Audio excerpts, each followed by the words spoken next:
কে কে খাইবা আয়া পারো দেখো আজকে আমি ঘর লেপটা একদম লেগে গেছি গা সকাল সকাল ঘুম থেকে উঠে মা কইলো যে আচ্ছা ঘর লেপতে লাগবো তো ঘর লেপার মধ্যে লেগে গেছি গা, কি করুম উপায় তো নাই কাঁচা ঘর ঘর তো লেপু নেই লেপো দেখো ঘর সা লেপা পরে কাম সাম করে আমি টিউশন যাওয়ার লেগে তো আমি বাইরে গেলাম গা তো টিউশন যাওয়ার মধ্যে পর রাস্তার মধ্যে দেখো কত কুত্তা আমার তো কুত্তা দেখে যেই ডর লাগে কি যে কম কসম বিরাট বেশি ডর লাগে আমার কুত্তাতে জানি না কে লিগা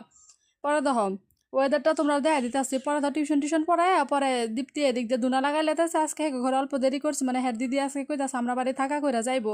তো ধর হে এমনি আমার ব্লগে আইতাছে কইতাছে কিবা কিবি পরে ধর আইতে আইতে আমরা একদম রাইতে হয়ে গেছে গা দেখতে পারতাছ আমরা দুজনের লগে আছি এটা কনিকা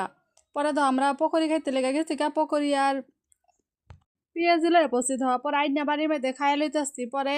পরে আমি রাত্রে আবার ডিমের তরকারিও বানাই লইছি ডিমের তরকারি কেমন লাগতেছে তোমরা কিন্তু আমারে জানাই পরে একদম রাত্রে ভাত চাত খাই লইতাছি তাড়াতাড়ি করে পরে প্রিয়া আমার কইতাছেন যে নাই শিখাইবো আমি তো নাচতে তো একদমই পারি না মানে একদমই পারি না কি করুম কছে মন তো যায় পারি না পরে ভাত চাত খাই ব্রাশ করে লইছি আজকের ব্লগটা অত ঢুকে তোমরা কেমন লাগছে আমার কিন্তু জানাইও